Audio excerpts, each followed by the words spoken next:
በዋናነት የተነሳው ጉዳይ ምንድነው? ከወንዝ ዳርና ከኮሪደር ልማት ጋር ተያይዞ የሚጣሉ ቅጣቶች ወይም ደግሞ ወንዝ ላይ የሚጣሉ ቅጣቶች ያልተጋነኑ ናቸው ብሏል። ከእሁድ እስከ እሁድ በሚባል ደረጃ እየዘገቧቸው የሚገኙ ጉዳዮች እንደተባለው የሩሲያና የዩክሬን ጉዳይ አለ፣ የእስራኤልና የሐማስ ግጭት አለ። እንደገና ደግሞ የአሜሪካና ቻይና የገቡበት የንግድ ሰጣ ገባ አለ። አንዳቸው ባንዳቸው ላይ የጣሏቸው ታሪፎች አሉ። ጦርነቱ ግን እንዳይፈጠር ማድረግ እችል ነበር ነው በስልጣን ሰዓት ብኖር ኖሮ ይህ ጦርነት እንዳይባባስ ወይም ደግሞ እንዲቋረጥ ማድረግ እችል ነበር ሲል ትችታቸውንም አስተያየታቸውን ሲሰጡ ተደምጠዋል። ከሰሞኑ የአዋጁ መሻሻል ጠቀሜታዎች ወይም አስፈላጊነታቸው በርካታ ጠቀሜታዎች አላቸው። በምክር ቤቱ የተነሳበት ሁኔታ አለ። ከነዚህ ውስጥ አንዱ ምንድነው? በመገናኛ ብዙኃን የሚሰራጩ ቀጥታ እንዲሁም ተቀርጸው የሚተላለፉ ፕሮግራሞችን በአግባቡ ለመቆጣጠር ወይም ደግሞ አስፈላጊውን እርምጃ ለመውሰድ የሚጠቅም ነው ተብሏል።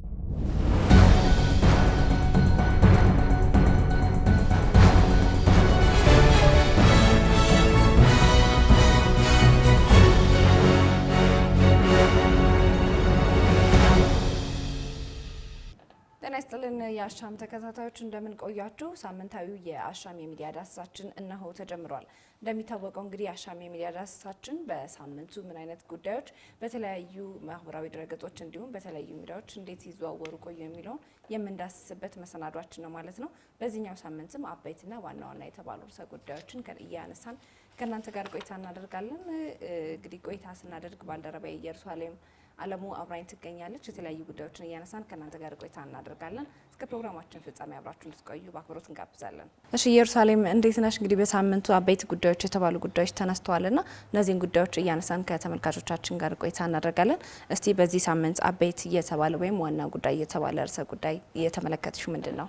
አንደኛው እንግዲህ ያው በሳምንት ውስጥ ከተከናወኑ አበይት ክንውኖች ወይም ደግሞ መረጃ ተብለው እየወጡ የነበሩ በርካታ ተቋማት የ9 ወር ሪፖርቶች ነበሩ። አንዱ እንግዲህ ከዚህ ውስጥ መጥቀስ ከተቻለ የውጭ ጉዳይ ሚኒስቴር የ9 ወራት የስራ አፈጻጸም ሪፖርቱን ለመገናኛ ብዙኃን ሰጥቷል። እንግዲህ በ9 ወራት የስራ አፈጻጸሙ አሻምም ተገኝታ እንደተመለከተችው እዛ ውስጥ በርካታ በ9 ወራት ውስጥ አከናወንኳቸው ያላቸውን ነጥቦች ወይም ደግሞ ጉዳዮች ዘርዝሯል። አንደኛው የኢትዮጵያና የሶማሊያ ጉዳይ ነበረ። ከባህር በር ጥያቄ ጋር ተያይዞ ባለፉት 9 ወራት ሲነሱ የነበሩ ውዝግቦች ነበሩ። በኋላ ላይም በአንካራ ወይም ደግሞ በቱርክ አንካራ አደራዳሪነት በኋላም ደግሞ ኢትዮጵያ ተገኝተው የሶማሊያው ፕሬዚዳንት ከጠቅላይ ሚኒስትር አብይ አህመድ ጋር ወደ ሰላም የመጡበት አግባብ እንደነበረ ነው የተነሳው። ሌላው እዚሁ በሪፖርቱ ኢትዮጵያና የሶማሊያ ዲፕሎማሲያዊ ግንኙነት ነበረ በ9 ወራት ስራ አፈጻጸሙ ተመለከትኩት ያለው። በዚህም ሱዳን እንግዲህ እንደሚታወቀው ባለፉት 2 ዓመታት ወይ 2 ዓመቱ ከጥቂት ቀናት በፊት እንደያዘ መገለጹ ይታወሳል። ከዚህ ጋር ተያይዞ ኢትዮጵያ የሱዳን የእርስ በርስ ጦርነት እንዲረግብ ከፍተኛ የሆነ ጥረት አድርጋለች በሰላም ማስከበር ሂደት ውስጥ ነው ያለው ሚኒስተሩ። በዚህም ኢትዮጵያ ያደረገችውን ለሰላም ያደረገችውን ጥረት የሱዳናውያን ዜጎች በአድናቆት እንደተመለከቱት አንስተዋል። ሌላው ከባህር በር ጥያቄ ጋር ተያይዞ ነው በ9 ወራት ሪፖርቱ የዳሰሰው። የኢትዮጵያን የባህር በር ጥያቄ ለመመለስ በርካታ ጥረቶች እንዲሁም ደግሞ ኢትዮጵያ የባህር በር ያስፈልጋታል በሚል ዓለም አቀፉ ማህበረሰብ ለማስረዳት የተካሄደበትን ርቀት ነው በሪፖርቱ የዳሰሰው። ሌላው ደግሞ የኤርትራ ጉዳይ ነበር የተነሳው። ኢትዮጵያና ኤርትራ ያላቸውን ጉዳዮች ችግሮቻቸውን እንዴት መፍታት እንዳለባቸው ዲፕሎማሲያዊ በሆነ ሁኔታ እሱንም በ9 ወር ሪፖርት ያመለከተበት ሁኔታ አለ። ሌላው ደግሞ የታላቁ ህዳሴ ግድብ መጠናቀቅ ጋር ተያይዞ በቅርቡ እንደሚመረቅ ነው። እንግዲህ ጠቅላይ ሚኒስትር አብይ አህመድ በቅርቡ በተካሄደ የህዝብ ተወካዮች ምክር ቤት ይህንኑ ወደ 98 ነጥብ አንድ አካባቢ መጠናቀቁንና እንዲሁም ደግሞ በቅርቡ ወደ ሪቫን ቆረጣ እንደሚገባ መናገራቸው ይታወሳል። ይህንኑ ነው ሚኒስተሩ ያጠናከሩት። በተለይም ደግሞ ሪፖርቱን የሰጡት የሚኒስተር መስሪያ ቤቱ ቃል አቀባይ ነቢያት ጌታቸው ሲያነሷቸው ከነበሩ ዋና ዋና ጉዳዮች እነዚህ ናቸው። ሌላው እዚሁ ሪፖርት ላይ የተካተተው ዜጋ ተኮር ዲፕሎማሲ ላይ በተለይም በመካከለኛው ምስራቅ እንዲሁም ደግሞ በሩቅ ምስራቅ በተለይ በማይናማርና በታይላንድ አካባቢ ያሉ በህገወጥ መንገድ ለስራ በሚል በተለያዩ ደላሎች ታለው ያመሩ ዜጎች ኢትዮጵያውያኖች አስቸጋሪ ሁኔታ ውስጥ ነው ያሉት። የወለኛም ጣቢያ በተደጋጋሚ ሲያደርሱ እንደነበረው ሚኒስተር መስሪያ ቤቱም ይሄንኑ በ9 ወራቱ ገምግሞ በርካታ ዜጎችን በተለይ ደግሞ እንዳጠቃላይ በተለይ በዓለም አቀፍ ደረጃ በስራ ወይም ደግሞ ለስራ ብለው በማምራት በህገወጥ ደላሎች የህገወጥ ወይም ደግሞ መንግስት በማያውቀው አግባብ ከዛ ሀገር ጋር የኢትዮጵያ መንግስት የስራ ስምምነት በሌላቸው ሀገራት ሄደው ችግሮች ያጋጠማቸው አደጋ ውስጥ ናቸው። እንደዚህ አይነት ዜጎችን የኢትዮጵያ መንግስት ከነዛ ሀገራት ጋር ተስማምቶ ወደ ሀገር ቤት 92043 ዜጎች ወደ ሀገር ቤት መመለሱን በሪፖርቱ ጠቅሷል።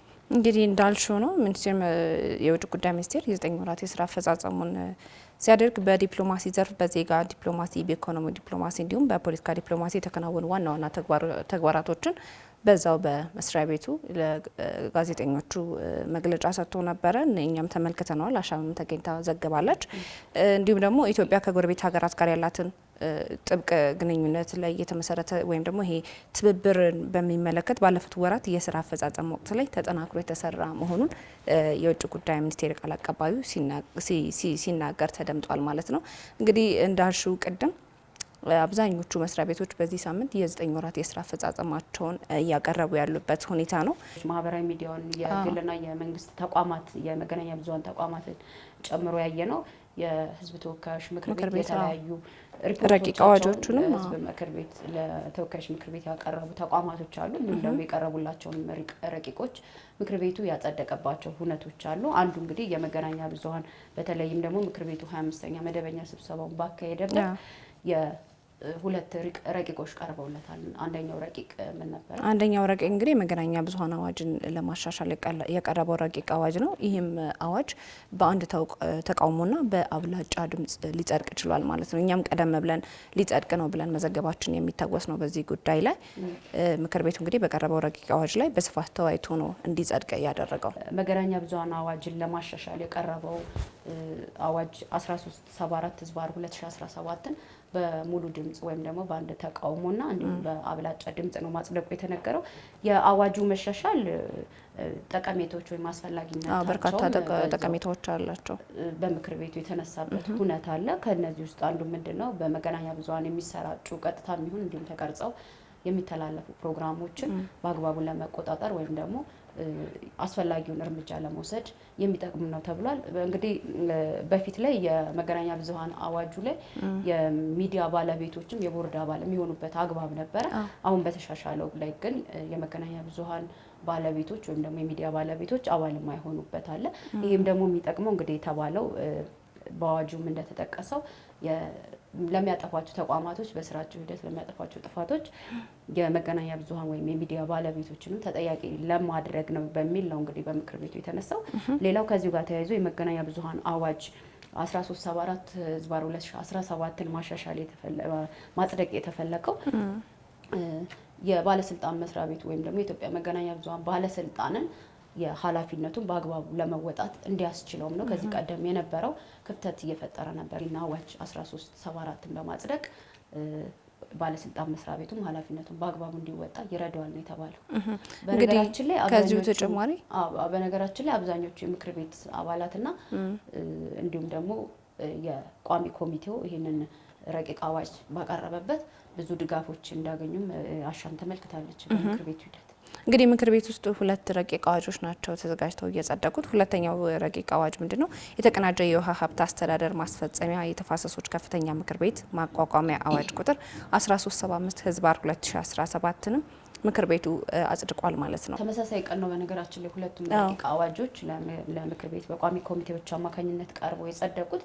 እነዚህ ሁለት ረቂቆች ከዚህ ቀደም ቀርበው በምክር ቤት ተወያይቶባቸው የተለያዩ ባለድርሻ አካላቶችም እንዲወያዩ በማድረግ እንደሆነና እንዲሁም ለከፍተኛ ለምክር ቤቱ ወይም ለሕዝብ እንደራሴ ምክር ቤቱ ቀርቦ ተወያይቶባቸው ማጽደቃቸውን ነው የተመለከት ነው። ነገር ግን አዋጅ ቁጥር 1375 የተቀናጀ የውሃ ሀብት አስተዳደር ማስፈጸሚያ የተፋሰሶች ከፍተኛ ምክር ቤትን ለማቋቋም የሚረዳው ይሄ አዋጅ የጸደቀበት አንደኛውና ዋነኛው ከዚህ ቀደም አሻም በወቅታዊ ዝግጅቷ የውሃና ኢነርጂ ሚኒስትር ዶክተር ሀብታሙ ኢተፋን ባነጋገረችበትም እንደዚህ አይነት አዋጅ ሊወጣ እንደነበረ ማመላከታቸው የሚታወስ ነው። እነዚህ ሁለት ረቂቅ አዋጆች እንግዲህ በዚህ ሳምንት ለሕዝብ እንደራሴዎች ምክር ቤት ቀርበው መጽደቃቸውን አሻም የተመለከተችው። መልካም እንግዲህ በሳምንቱ የተለያዩ አበይት ጉዳዮች ተነስተዋል። ከነዚህ መካከል አሁንም እንግዲህ ደንብ ማስከበርም ቅድም እንዳነሳ ነው የአዲስ አበባ ከተማ ደንብ ማስከበር ባለስልጣን የ9 ወራት የስራ አፈጻጸሙን ገምግሟል ከሰሞኑንና በዚህ ግምገማውም አሻም ተገኝታ የዜና ሽፋንም ሰጥታለች፣ የተለያዩ ዘገባዎችንም ሰርታለችና ከዚሁ ጋር ተያይዞ በዋናነት የተነሳው ጉዳይ ምንድነው ከወንዝ ዳርና ከኮሪደር ልማት ጋር ተያይዞ የሚጣሉ ቅጣቶች ወይም ደግሞ ህዝቡ ላይ የሚጣሉ ቅጣቶች ያልተጋነኑ ናቸው ብሏል። ይህንን ያለበትን ምክንያት ምንድነው? በዚህ በቅጣቱ በኩል ህብረተሰቡ የተለያዩ ቅሬታዎችን ባለስልጣኑ እያቀረበ ስለሆነ ይህንን ምላሽ ለመስጠት ያክል ነው ይህ የሚጣለው የቅጣት መጠን ወይም የሚወሰደው እርምጃ ተመጣጣኝና ሆን ተብሎ የተደረገ መሆኑን ዋና ስራ አስኪያጁ ሲናገሩ አሻም አድምጣለች ማለት ነው። እንግዲህ እንዳልሹ በተለያዩ መስሪያ ቤቶች የ9 ወራት የስራ አፈጻጸሞች እየተከወኑና መግለጫዎችም እየሰጡበት ይገኛል። የደንብ ማስከበር ባለስልጣን በ9 ወራት የስራ አፈጻጸም በማህበረሰቡ ግንዛቤ ማስጨበጥና ቁጥጥር በማድረግ በኩል እንዲሁም እርምጃዎችን በመውሰድ ረገድ በርካታ ስራዎችን መስራቱንና የተለያዩ የደንብ ጥሰቶች ሲፈጸሙ እርምጃዎችን በመውሰድ ደንብ የማስከበር ስራዬን በደንብ እየሰራሁ ነው ማለቱን አሻም መመልከት ትችላለች። አንቺ እንዳልሹ መስከረም በማህበራዊ ሚዲያ ላይም የደንብ ማስከበር ባለስልጣን እየወሰዳቸው ያሉ እርምጃዎች በስፋት ሲዘዋወሩ ተመልክተናል ማለት ነው። እኛም እንዲሁም በተመሳሳይ የ9 ወር ሪፖርታቸውን ካቀረቡ ተቋማት መካከል አንዱ የአዲስ አበባ ደንብ ማስከበር ባለስልጣን መስሪያ ቤት ነው። ሌላው ደግሞ የሲቪል ምዝገባና የነዋሪነት አገልግሎት ኤጀንሲ የነዋሪነት አገልግሎት ነው ማለት ነው። የ9 ወራት የስራ አፈጻጸሞች በርከት ብለዋል በዚህ ሳምንትና ከነዚህ መካከል የትምህርት ሚኒስቴርም በምክር ቤት የ9 ወራት የስራ አፈጻጸሙን ሪፖርቱን አቅርቦ ነበርና በዚህ የ9 ወራት የስራ አፈጻጸም ሂደት ላይ 7 ሚሊዮን ተማሪዎች ከትምህርት ገበታ ውጭ መሆናቸውን የትምህርት ሚኒስቴሩ ፕሮፌሰር ብርሃኑ ነጋ ሲናገሩ ተደምጧል። ከዚሁ ጋር ተያይዞም ደግሞ ከ26 ሚሊዮን በላይ የሚሆኑ ተማሪዎች በ2017 ዓ.ም የትምህርት ገበታ ላይ የሚገኙ ናቸው ብለውም ተናግረዋል። ከዚሁ ጋር ተያይዞ እንግዲህ በኢትዮጵያ የተለያዩ የተፈጥሮና ሰው ሰራሽ ግጭቶችና አደጋዎች ሲከሰቱ ነበር። በዚህ ምክንያት ከትምህርት ገበታ እንዲወጡ የሆኑበት ምክንያት ከ5354 በላይ ትምህርት ቤቶች መውደማቸውና ጉዳት በመድረሳቸው ምክንያት መሆናቸውንም እንግዲህ ፕሮፌሰሩ ሲናገሩ ተደምጠዋል። ከዚሁ ጋር ተያይዞ ከ85 በመቶ በላይ ትምህርት ቤቶች ከደረጃ በታች መሆናቸውንና ተማሪዎችን ማስተማር እንደማይቻል ነገር ግን አሁን ጥገና ለማድረግና የተጠገኑ ትምህርት ቤቶችም እንዳሉ ፕሮፌሰሩ ሲናገሩ ተደምጠዋል። እዚሁ ላይ የትምህርት ሚኒስቴር የ9 ወር የስራ አፈጻጸም ሪፖርቱን ባቀረበበት እንግዲህ በርካታ የትምህርት ቤቶች በተለይም ደግሞ ላለፉት 2 ዓመታት በተካሄደው የሰሜን ኢትዮጵያ ጦርነት ምክንያት በአፋርና በአማራ ክልል የነበሩ ትምህርት ቤቶች መጎዳታቸውንም አንስቷል። እነዚህ ትምህርት ቤቶችንም ወደ አገልግሎት ለመመለስ የተለያዩ ጥገናዎችን የጥገና ስራዎችን እያከናወነ እንደሚገኝም ወይም ደግሞ ግማሾቹም ጥገናው እንደተከናወነላቸው ነው ያነሳው ማለት ነው። ከዚሁ ጋር ተያይዞ እንግዲህ በስፋት በህዝብ እንደራሴዎች አባላትም የተነሱ ጥያቄዎች አሉ። የመምህራን ጥቅማ ጥቅም ጉዳይ አለ። የአካቶ ትምህርት እንዲሁም ደግሞ የተማሪዎች በተለይም ደግሞ የ12ኛ ክፍል የዩኒቨርሲቲ መግቢያን በተመለከተ ውጤት በስፋት ተነስቶ ክርክሮች የተደረጉበት እንደሆነም ከምክር ቤቱ ስብሰባ አሻም ተመልክታለች ማለት ነው። ሌላው የ9 ወር ሪፖርቱን በዚህ ሳምንት ካቀረቡ ተቋማት መካከል የአዲስ አበባ ገቢዎች ቢሮ ነበረ። የአዲስ አበባ ገቢዎች ቢሮ እንግዲህ አሻም ተገኝታ መግለጫውን ተከታትለዋለች ሪፖርቱን ማለት ነው። በሪፖርቱንም በዘገባ አጠናቅረን ለህዝብ ይፋ ማድረጋችን ይታወሳል። ከዚህ ጋር ተያይዞ በርካታ አመራሮች እንዲሁም ደግሞ ደንበኞችም አላስፈላጊ ወይም ደግሞ የስራ ሂደቱን የሚያበላሹ ተግባራቶችን ሲፈጽሙ አግኝቻቸዋለሁ ብሎ ቅጣት መጣሉንም አስታውቋል ማለት ነው። መልካም እንግዲህ ተመልካቾቻችን አሻም የሚዲያ ዳሰሳችን አሁንም እንደቀጠለ ነው። ከሀገር ውስጥ የተመራረጡ ወይም ደግሞ አበይት የተባሉ ጉዳዮችን እያነሳን ከእናንተ ጋር ቆይታለን። አሁን ደግሞ ወደ ባህር ማዶ ተሻግረን ከአፍሪካ ምን አለ ከውጭስ ምን የተፈጠሩ አዳዲስ ጉዳዮች አሉ የሚሉትን እንቃኛለን ማለት ነው። ኢየሩስ እንግዲህ ከአፍሪካ ለመቃኘት ያክል በሱዳን የተጀመረው ጦርነት 2 ዓመታትን አስቆጥሯል። ከዚሁ ጋር ተያይዞ እንግዲህ በይሄ ጦርነት በንጹሃን ዜጎች ላይ እያደረሰ ያለው ሰብአዊ ቀውስ ከፍተኛ ነው በሚል ሰሞኑን ሪፖርቶች እየወጡ ይገኛሉ። አሁንም የእርስ በርስ ግጭቱ ባለመቆሙ የተባበሩት መንግስታት ድርጅት በየቀኑ ከሰብአዊ መብቶች ጋር ተያይዞ እንዲሁም ደግሞ የተለያዩ የፍልሰተኞች የዓለም አቀፍ የፍልሰተኞች ድርጅትም ሱዳንን ለቀው የሚወጡ ዜጎች ቁጥር እየጨመሩ ነው ሲል ይፋ አድርጓል። እርስ በርስ ጦርነቱ እስከ አላበቃ ድረስ በሱዳን የሚኖረው የሰብአዊ ቀውስ ይቀጥላል የሚልም ሪፖርት ነው ያወጣ የሚገኘው ዓለም አቀፍ የስደተኞች ተቋሙም ሆነ እንዲሁም ደግሞ የተባበሩት መንግስታት ድርጅት የሰብአዊ መብት ድርጅት ማለት ነው። እነዚህ ነው እንግዲህ እየዳሰሱ የሚገኙት በሱዳን በተመለከተ። ሱዳን በዓለም አቀፍ ደረጃ ትልቁን ሰብአዊ ቀውስ እያስተናገደች ያለች ሀገርና ንጹሃን የሱዳን ዜጎችም በዓለም አቀፉ ማህበረሰብ ምንም አይነት እርምጃ አለማግኘታቸው ዋጋ እያስከፈላቸው ነው ሲል የተባበሩት መንግስታት ድርጅትና እንዲሁም ደግሞ መንግስታዊ ያልሆኑ ድርጅቶች ትችታቸውን ሲያቀርቡ ነበር። በነገራችን ላይ የሱዳን የእርስ በርስ ጦርነት እንዲቆም እንግዲህ ቀደም ብለን እንዳነሳ ነው የኢትዮጵያ ከፍተኛ ሚና እየተጫወተች ነበር ብሏል የውጭ ጉዳይ ሚኒስቴር ማለት ነው። በ9 ወር ሪፖርቱም የዳሰሰው ነው። ቀደም ብሎም በተለያዩ የመገናኛ ብዙሃን አማራጭ መንግስት ሲገልጽ ነበረ። ሱዳናውያኖችም ይህንን ነው እያረጋገጡ እንደሚገኙ ነው የተነገረው። በርካታ ሱዳናውያን የኢትዮጵያን ድንበር አቋርጠውም መጠጊያቸው እያደረጓት ነው ኢትዮጵያን ከእርስ በርሱ ግጭት ጋር ተያይዞ ማለት ነው። በዚህ ምክንያት ደግሞ ዓለም አቀፉ የስደተኞች ድርጅት የስደተኞች ቁጥር እየበዙ በመሆኑ እርዳታ ደግሞ እንደሚታወቀው የአሜሪካ ተራድኦ ድርጅት በዓለም ላይ እርዳታ መስጠቱን አቁሟል። ስደተኞች ወደ ተለያዩ ድንበር አቋርጠው በሚገቡባቸው ሀገራት ደግሞ የሚደረግላቸው ድጋፍም እየተቋረጠ ስለሆነ ከዚህ ጋር ተያይዞ ደግሞ የሰብአዊ መብት ወይም ደግሞ የሰብአዊ ቀውሱ እየሰፋ ነው ሲል ነው ተመድ ወይም ደግሞ የተባበሩት መንግስታት ድርጅት የሰብአዊ መብት ድርጅቱ ያስታወቀው ማለት ነው። እንግዲህ በዚህ ሳምንት ከአፍሪካ ቤት የተባለ ጉዳይ የሱዳን የ2 ዓመታት የጦርነት ወይም ደግሞ የጦርነት ሁኔታው 2 ዓመት መድፈኑን ተከትሎ ሲዘዋወሩ የነበሩ መረጃዎች መበራከታቸው ነው። ሲቀጥል ደግሞ ሩሲያና ዩክሬን አሁንም ጦርነታቸው እንደቀጠለ ነው። እኛም እንግዲህ ሳምንት ስንመጣ አዳዲስ ኢሹዎችን እያዝን የምንመጣው የማይቋረጥ ጦርነት ያለበት የሩሲያና የዩክሬን ጦርነት እየተባባሰ ነው የሄደው። እንደውም ከሰሞኑ ሩሲያ በዩክሬን ላይ ሰንዝራ ነበረ የሚሳኤል ጥቃትና ከዚሁ ጋር ተያይዞም ዶናልድ ትራምፕ ይህ ጥቃት ስህተት ነበር ሲልም አውግዞ ነበረ።